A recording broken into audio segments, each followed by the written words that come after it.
Senyores i senyors, petits i grans, benvinguts al circ del Suprem. El Tribunal Suprem és el tribunal més polititzat de l'estat espanyol i, més concretament, la sala segona és la més empastifada. El control d'aquesta sala és el desig obscur de tota la classe política, principalment pels aforaments. La sala segona del Suprem, que és la sala penal, està formada per 15 membres. En el moment en què arriba la causa independentista al Suprem, hi ha 3 vacants a la sala segona i, per tant, hi ha 12 membres. D'aquests 12 membres, només 5 són d'instrucció.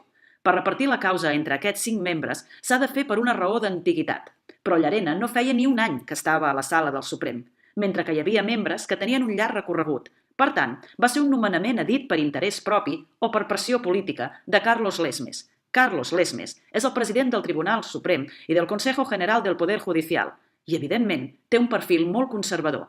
Pablo Llarena mai hauria d'haver estat nomenat, però tots sabem que això és Espanya, amics.